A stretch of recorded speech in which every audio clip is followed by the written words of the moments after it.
I'm Alan Watt, and this is Cutting Through the Matrix on November the 30th, 2007.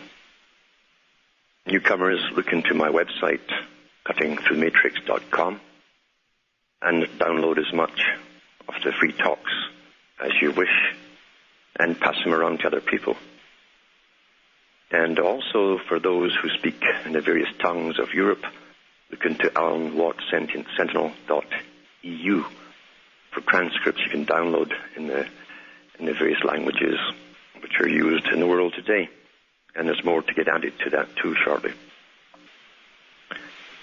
Now, I've been giving people basically almost history lessons, including what's been happening in recent history that's not in the major media, because the major media has a job to do, and its job is to steer you, to guide you into a type of planning, a planned future, really, that's what it is.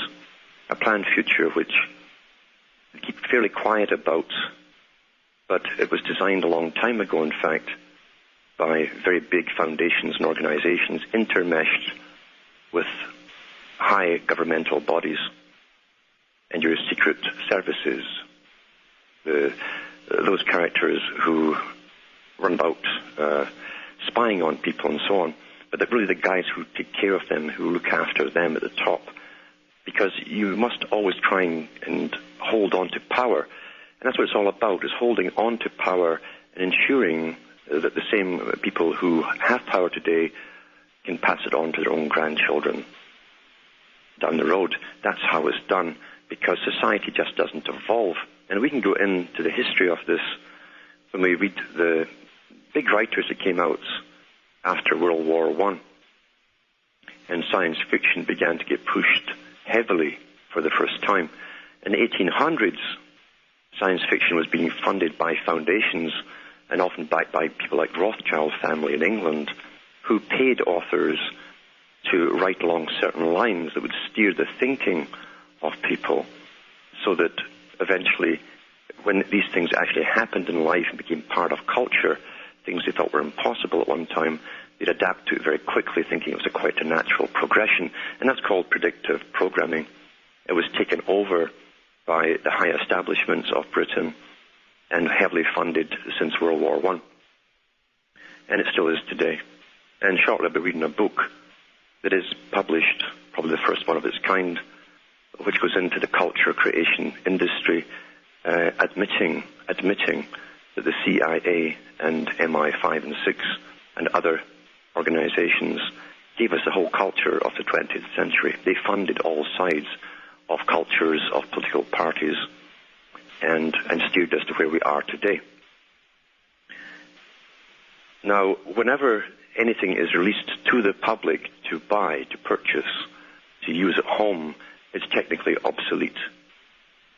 And yet we've taught this is the latest gadget, whatever the gadget happens to be. I've gone into the video games, for instance, and I've asked you to think why on earth would games that were designed for the military establishment be so heavily funded, incredibly heavily funded by government institutions, using your tax money to bring out more and more vicious games and to make children want to enter, to really want to enter a different world of reality.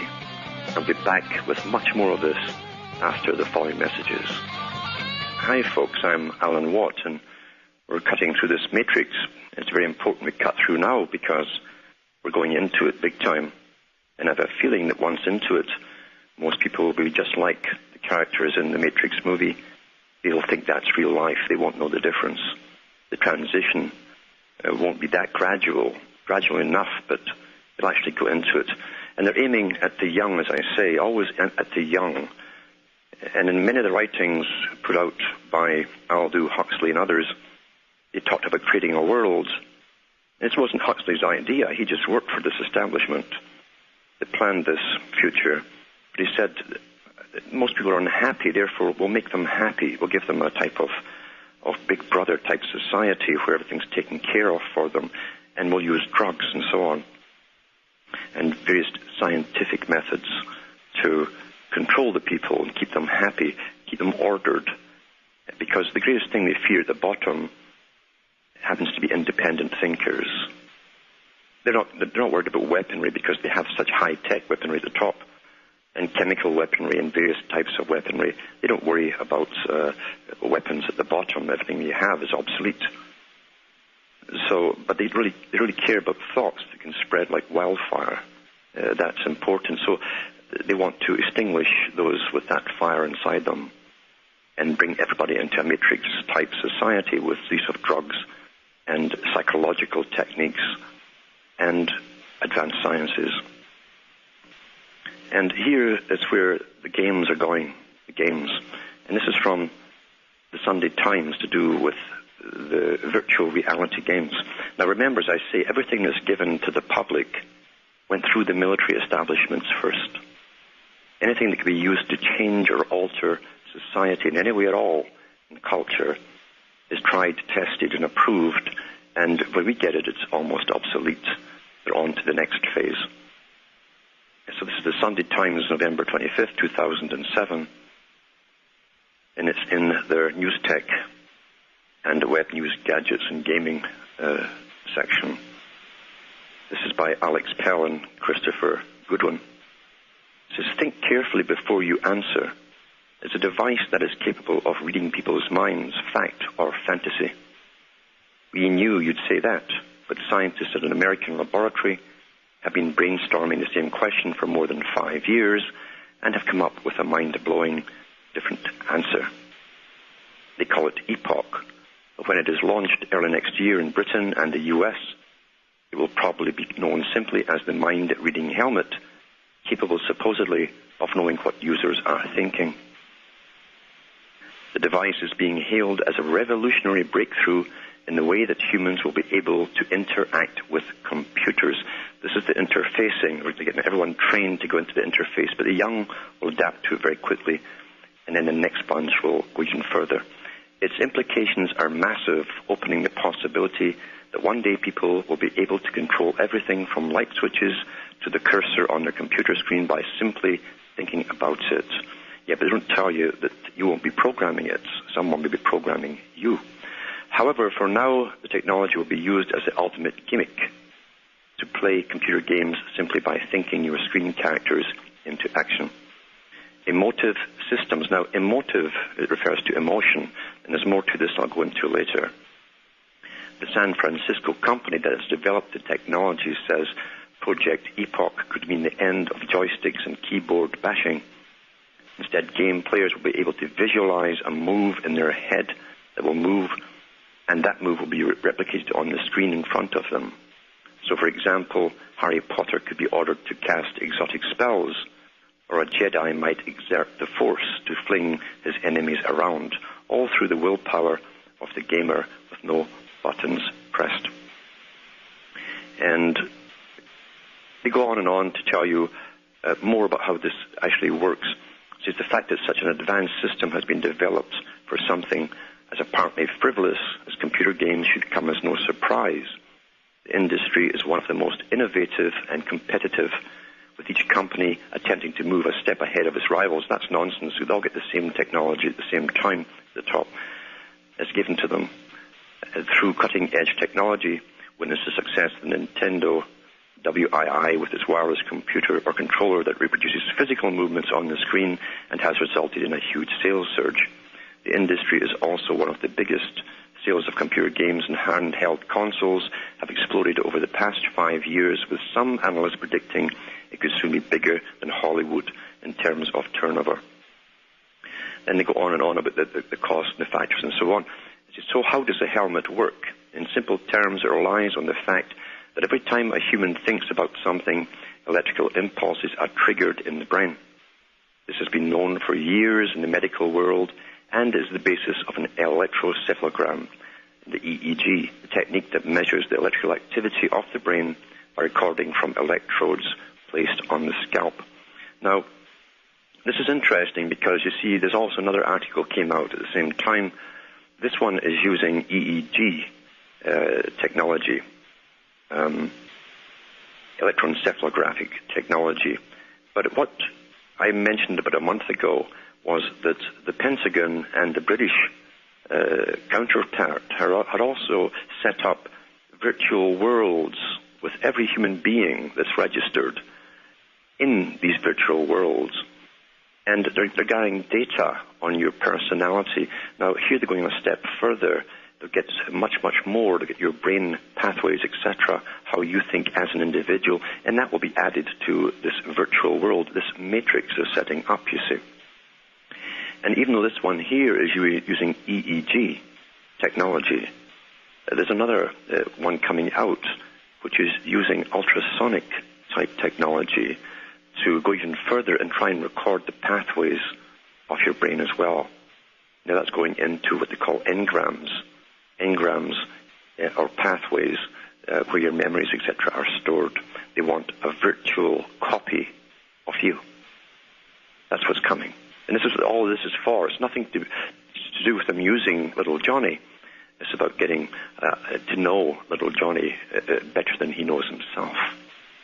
And to create a duplicate world of which one day most people will all be in without knowing it eventually. It says here, Emotive claims to have refined the technique to isolate and identify the electrical patterns that are given off when humans think about a given course of action, such as moving their arm to the left or right, or depressing the right thumb or index finger. The Epoch helmet recognizes these electrical patterns and translates them into real movements on the screen. Now, that was done about 8 months ago, if you remember, that DARPA. Now, DARPA is not there to help you.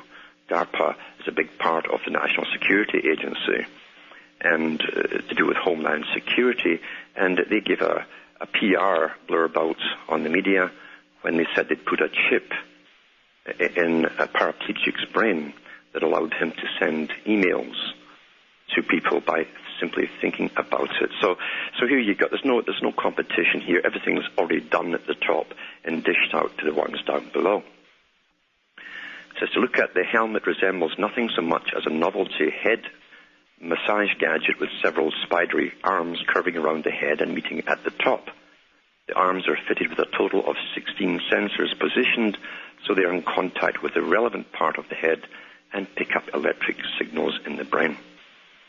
The system's software analyzes these signals and then wirelessly relays what it detects to a receiver plugged into the US B port of the game console or PC. Emotive says has mapped 12 specific actions that the helmet will recognize and can be reproduced in standard games.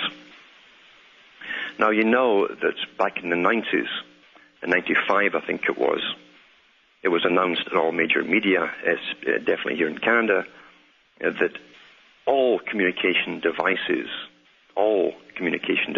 phones, faxes, computers, and so on, had to be accessible at all times, be made to be so by the manufacturers, to be accessible at all times by the security agencies, your governmental security agencies.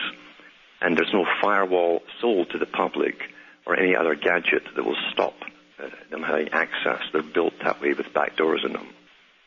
And you can bet and take it to the bank, as long as they're open, that they're going to store all the data on a whole generation of children who are growing up and have a complete personality profile put into this matrix system they've already put up and built and have operating, and they'll know, as I say, little Johnny better than Johnny knows himself.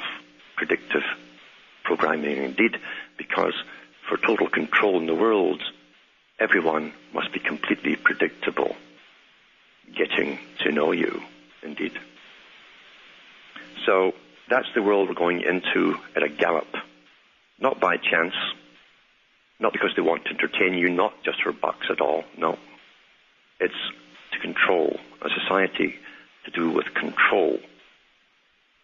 An ongoing, never-ending journey where man is the material, the base material, which can be remade and perfected and used as the masters see fit. That's what it's all about. Long-term agenda. It's interesting that that Huxley and others talked about this coming world, and movies were made about it, where they showed you the interfacing in the Star Trek series too. They had the Borg there, and from adults' points of view, the Borg were horrific creatures, robotic creatures in a spaceship they called the Hive. The Hive, by the way, is being used in the military to talk about the general public. All public locations where people live, habitat areas, are called hives in the military now, and they get documentation when they're in an army base as to where to go in the hive, general population, for libraries and so on. And I'll be back with more of this after the following messages. Hi, I'm Alan Watt, and we're cutting through a matrix which is surrounding us all the time, step by step, and one day people will think they wake up. It'll be in a different world. They won't notice it, most of them, because they've been brought up with the fantasy of it, and now they live the fantasy, thinking they're in a real world, and they'll do real jobs in a physical world. They could be doing something rather nasty, like cleaning out a barn or something, but they'll think they're on the moon with James Bond and Skybreaker or something like that. That'll be the fantasy in their head. As I was saying before the show, before the break there, that this was shown, as I say, that the Borg mentality was shown in the Star Trek series, and they had the cyborg characters as Borgs, where they were part machine but mainly human, and they were all interconnected to a centralized queen or computer, a mind, and they called it the Hive. The whole ship was called the Hive. That's what they're bringing into play.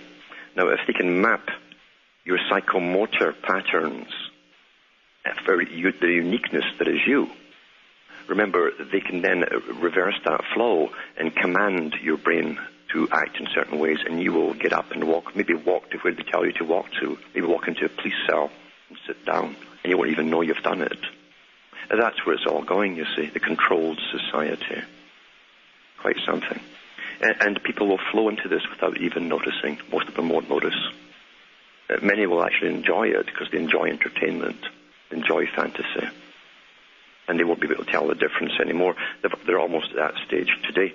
Now, Aldous Huxley, in 1961 said, and it seems to me perfectly in the cards that it will be within the next generation or so, a pharmacological method of making people love their servitude and producing a kind of painless concentration camp for entire societies, so that people will in fact have their liberties taken away from them, but will rather enjoy it, because they will be distracted from any desire to rebel by propaganda, brainwashing, or brainwashing enhanced by pharmacological methods.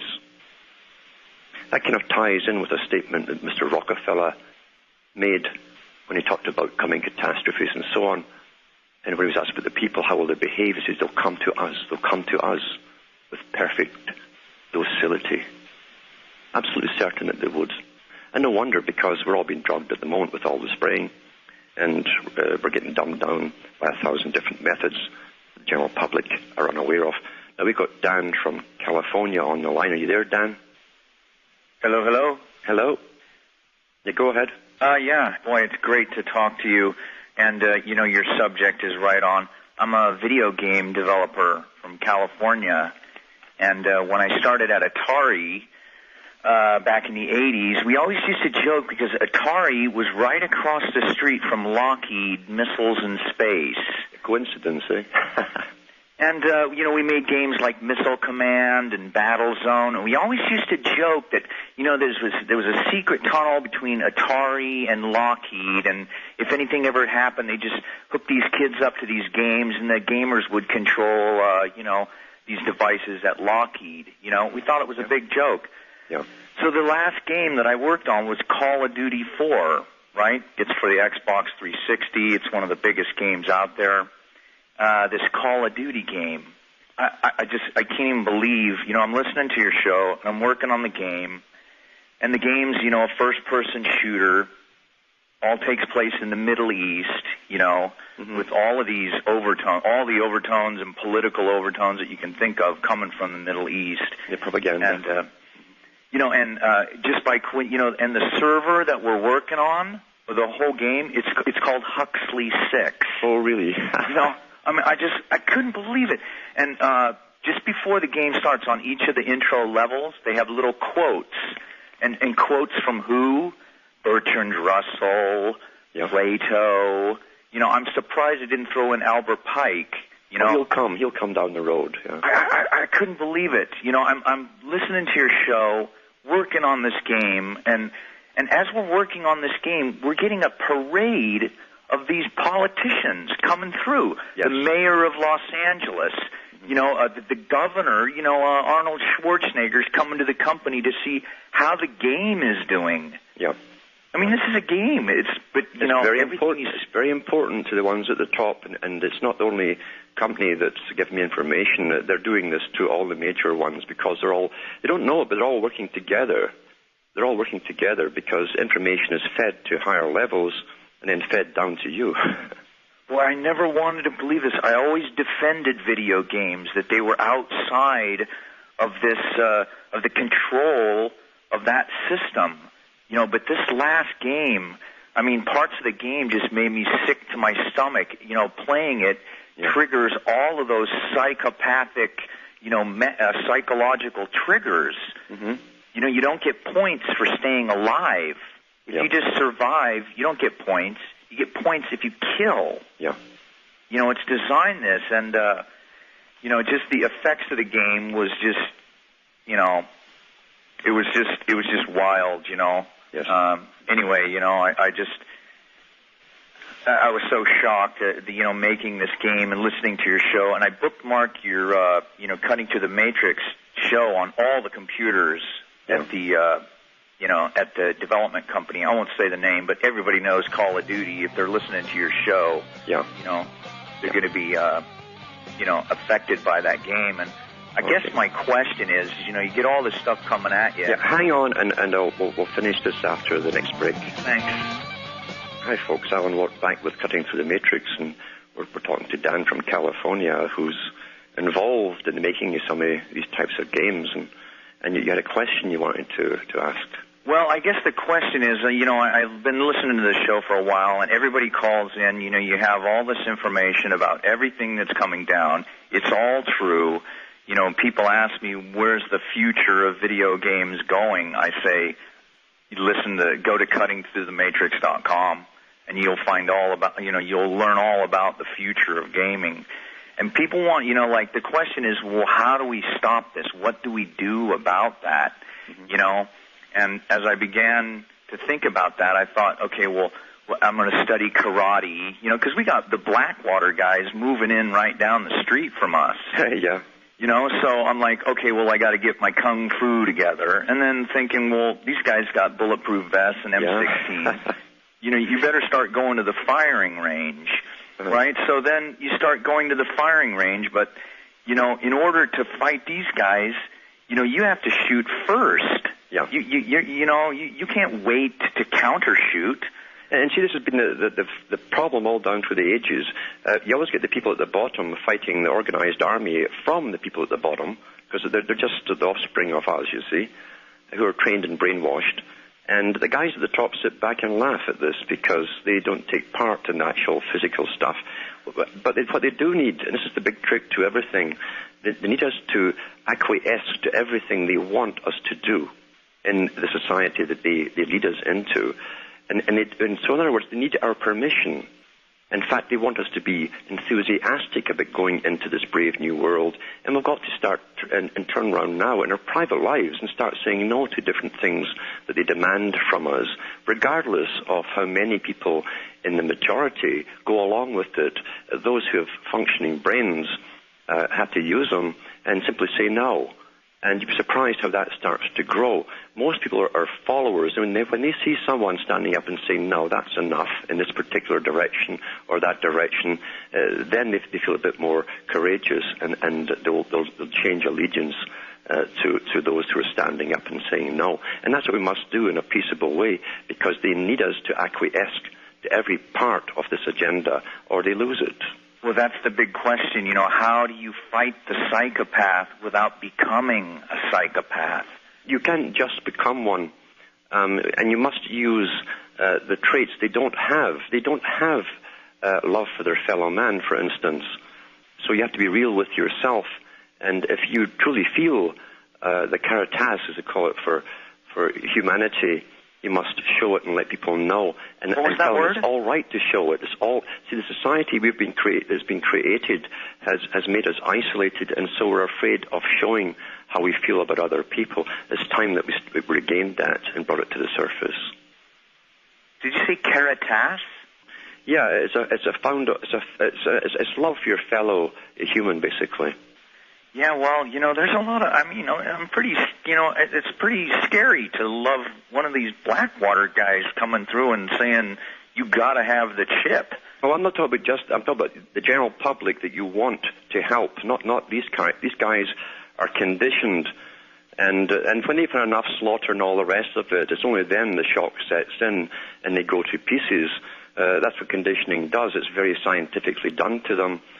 They're like robots, and that's why in all the Star Wars movies that you had, the series of Star Wars, they're always portrayed almost like robots. They're faceless numbers. They're just uniform. That's what a uniform is. It's all becomes one.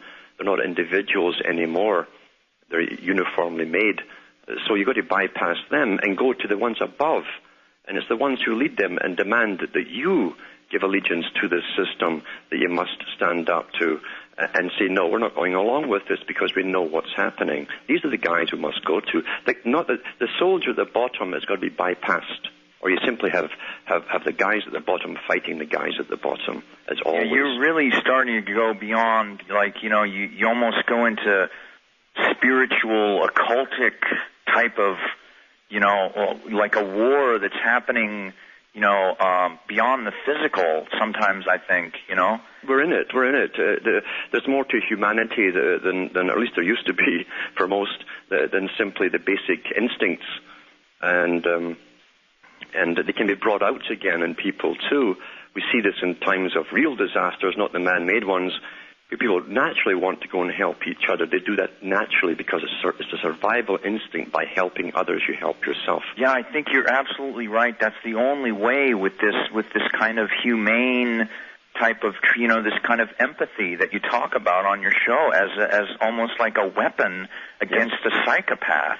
It is a weapon, because what they have tried to do, they've been pretty successful, is to get everyone into a psychopathic culture of dog eat dog until we are isolated from everyone else, and we walk past people in the streets without helping them if they fall down. That's the society that's been created, and it's all wrong. It's not humane. It's not human or humane, and it's time that we regain that, because we are capable of doing it. I mean, when I run into these guys, especially these, the politicians coming through with their security guys into my little game company, and they got real guns, Yeah. My shackles go up, and, I want to stop them from hurting people. Yes, and we've got to do it now before it gets to a stage where they will start hurting people, and that's what we see happening. They've made the superstructure, they're getting everything in place for something they know is coming, step by step, as they unleash a form of hell on us and then offer us the solution. And that's why the Department of Defense in Britain, the top think tank, projected nothing but riots by ordinary people in all countries for the next 20 to 30 years.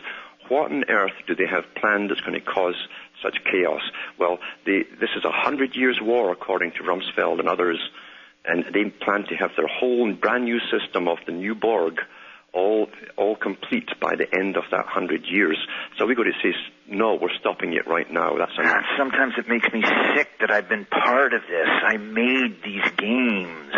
Well, this again is a system we're in. This darn thing called money, they've given people no other way to get through this system without money. I had to do that to buy your DVD, People get compromised. People become sharks themselves because they're terrified of poverty. That's what money does in a moneyed system. You're terrified of poverty, and that's what makes you inhumane to your fellow man. Well, I'm really happy that you have this show. It has the reverse effect of those games.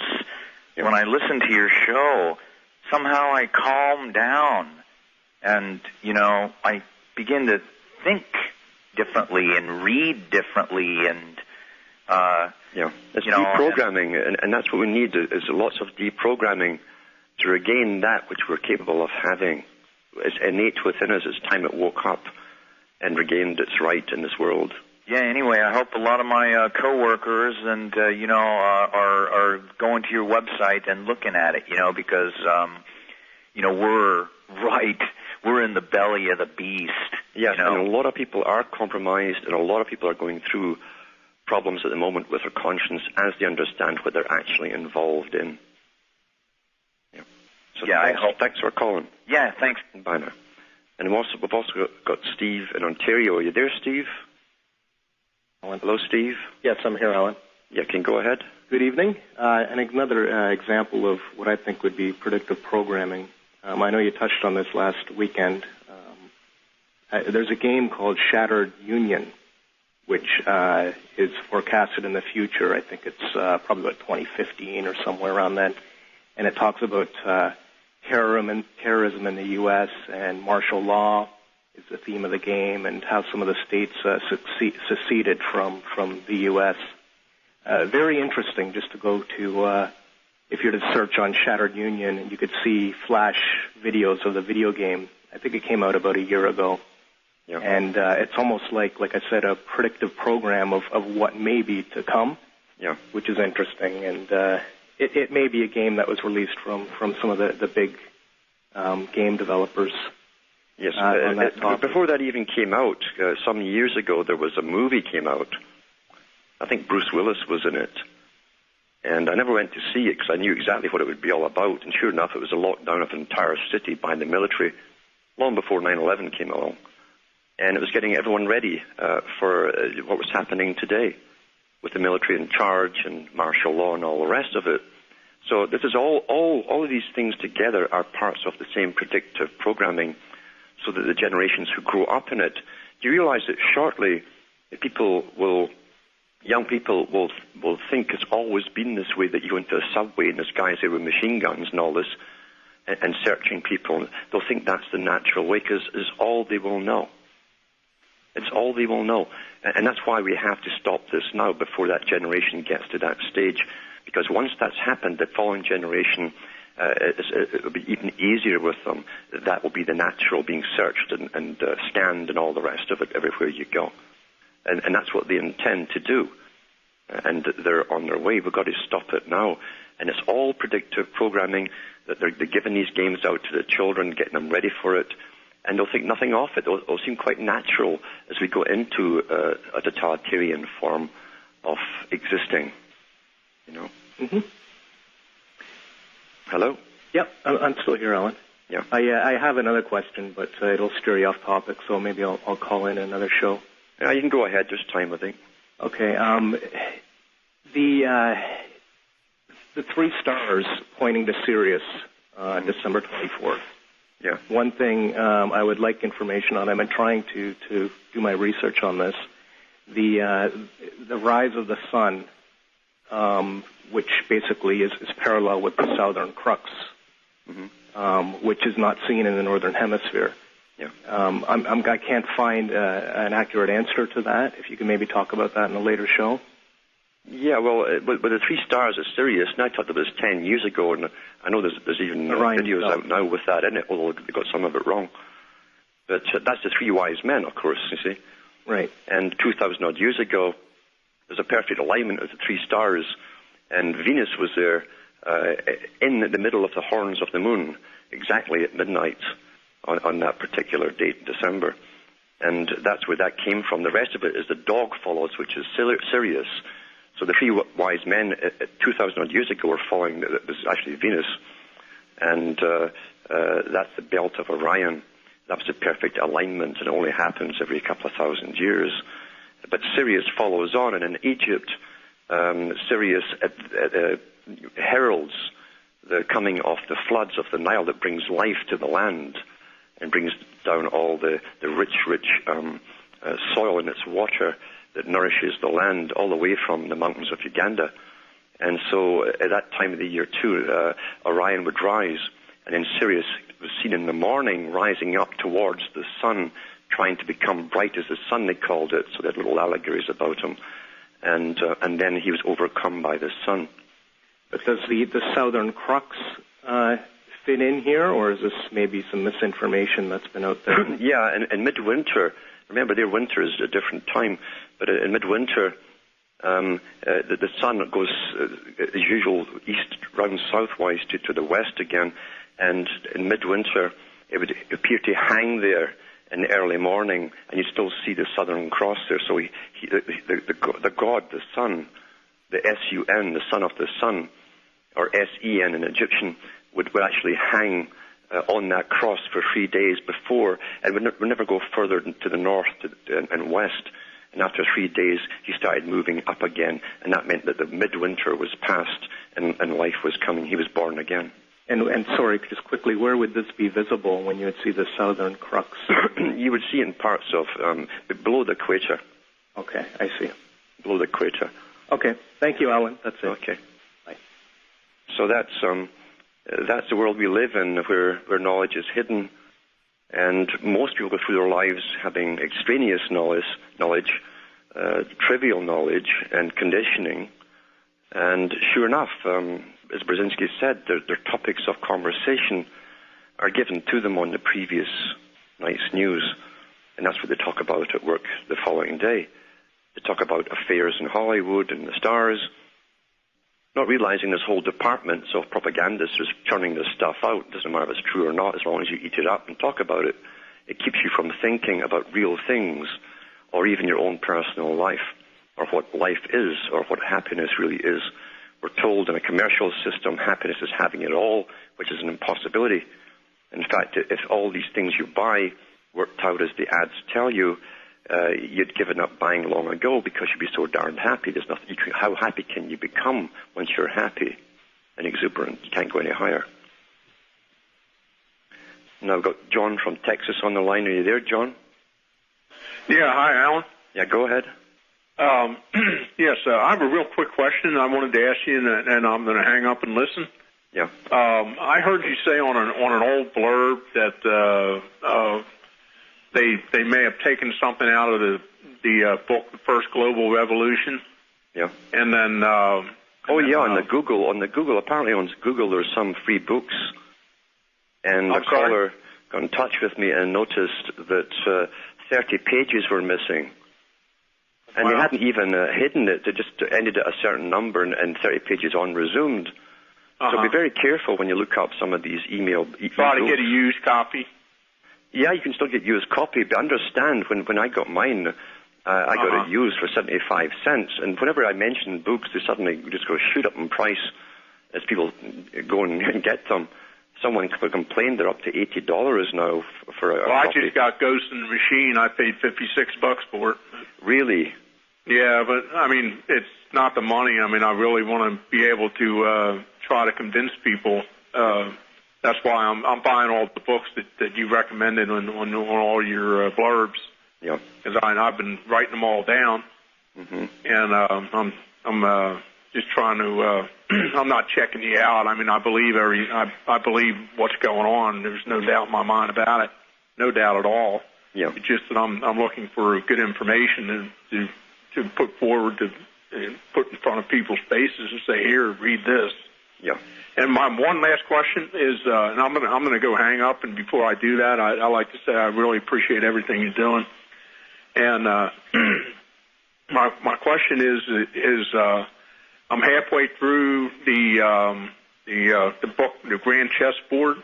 Yeah. And I was looking for the part where they said they were going to go into Iraq And then, Afghanistan, Iraq, Iran, and Syria, and I can't find it. But I'm only halfway through, so... Yeah, you have to keep going.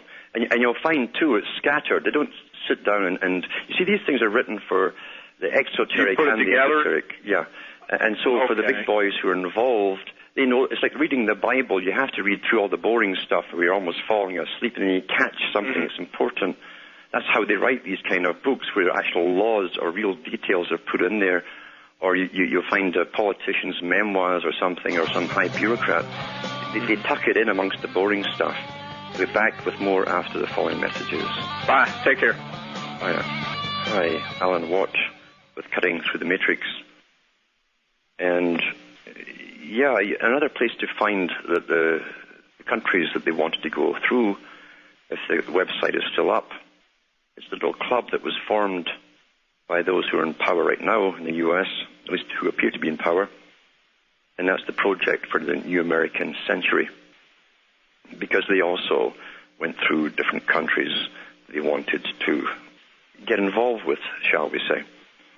In the old British Empire, they used to call them problems, like the Turkish problem and so on, and that's how it's referred to in the writings of today. It's always a problem, a Middle Eastern problem or the Iranian problem, etc. That's what they mean by that. When they have problems, they want to fix those problems, which generally means that they want to take over the entire structural system over there, wherever over there happens to be at that time. And believe you me, the boys who plan ahead the decades and even the century perhaps, they'll have many wars lined up after that. We're just living a schedule. We're living through a schedule right now as they go through their formula. But they already have their targets after Iran and Syria and so on to standardize the whole planet for peace, you understand, for peace. And then, of course, we'll all be in a little matrix and living in a fantasy world where we are totally predictable. And as they hope, and they know it's true, most folk will enjoy it. Most folk will actually enjoy it as they get gradually led into it. More so when they step up crisis after crisis, because we all need escapism now and then. And we like a little bit of fantasy to escape from the harsh realities of life. The problem with the fantasies they give us is predictive programming, which leads into the next part of real life that they've planned for us. That's the problem. And not so long ago, families used to sit and discuss, before the television sets, they'd have little stories to tell each other and things like that. And yet storytellers and people would communicate with each other, and that was a healthy type of entertainment. Or they'd sing or play an instrument and so on. That's all been changed. If you notice, all entertainment is done by professionals now, outside of your control. And when you get entertained by them, you're actually being programmed by them. And that's cultural creation, as they call it. So I'm very careful about the books I recommend. I try to get it out quickly when I've got another book I'm going to talk about, before the guys who have all these books jack up the prices and really take advantage of the situation. And there are also some groups out there on other radio stations and so on that actually own publication houses where they buy obsolete books. So I try not to go into what they've got to offer, because they really soak you for the reprinting these books. When they're obsolete, they don't pay any royalties on them. So they can churn them out, and often they get made in China or India or something for peanuts. And then you pay for it all. Now, for those who want to support me, look at my website, because that's how you keep me going. I don't have a staff here to do all the stuff that most people do. I don't plan my talks. I sit down here 5 minutes before I start, and it just happens to flow, which is the only natural way to be. That, otherwise, it'd be commercialized, and I'd be entertaining you. I'd be in the business. And time is getting short. Now, from Hamish and myself up in the snowy Ontario, is good night, and may your God or your gods go with you.